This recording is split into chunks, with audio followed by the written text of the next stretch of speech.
in general, I think we're in a state of perpetual transformation in this world, and the question is about which directions we go in and whether we can kind of help shift, help steer those directions.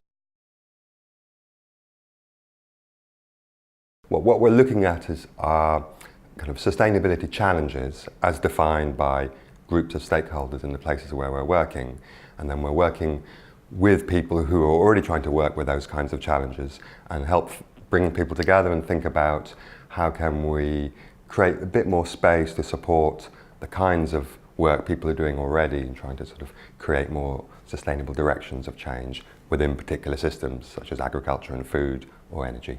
Our own example is in the food and agricultural system, and we're looking at seed systems, and what you're seeing there at the moment is a very rapid process of transformation, but in an unsustainable direction. Seed market concentration, and then a decline of diversity, both of seed varieties and the kinds of farming systems that seed systems can support. And so it's an unsustainable transformation. It's actually happening very fast.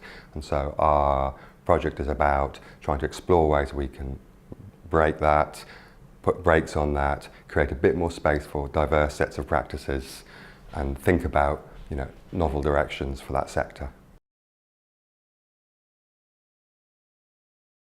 We're working with groups of people who use seeds, from small farmers to large farmers, people who produce seeds, both in the public sector, private seed companies, and people who govern seeds, so systems of regulation, systems of intellectual property regulation, people who work in Parliament, everybody involved in seed systems in one way, and we're actually working with a very diverse group of people.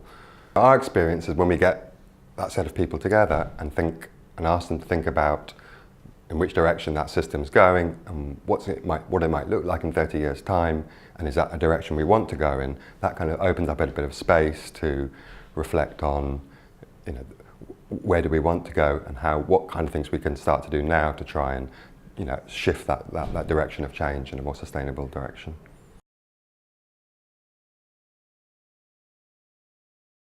Well, we've been looking at something called open source seed systems.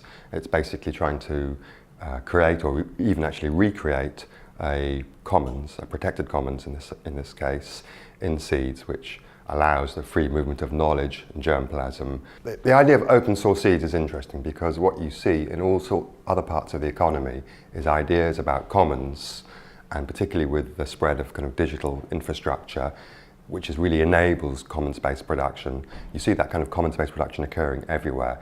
The classic examples that everyone knows about are in software, where you have some of the excellent products, but it's happening in hardware, it's happening in scientific equipment, all sorts of fields. You're getting kind of the re-emergence of commons-based production, and so people interested in seed breeding have also tried in various parts of the world. There's experiments in about 7 or 8 countries to introduce an open source seeds license and try and actually recapture some of the ways in which seeds were produced in a commons, which has been closing down over the last 30, 40 years.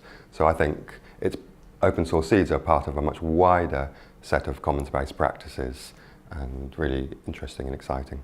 We actually think this is kind of a potentially catalytic change, because it opens up a lot of space for actors who want to be involved in seed breeding to get involved in ways that are closing down at the moment. So we see kind of innovations, there's certain kinds of innovations that have that catalytic potential, and trying to identify those and see ways that we can support them could potentially open up much more rapid forms of transformative change. But these are kind of, at the moment, very small initiatives. They're not in practice. We don't see them happening in our particular case.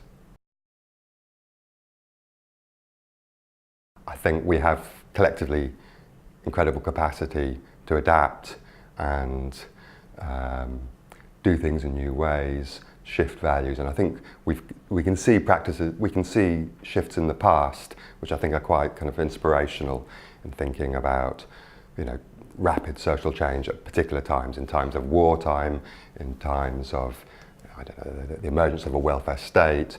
There's all sorts of things we can see where we're quite good at transforming our society. So I'm optimistic.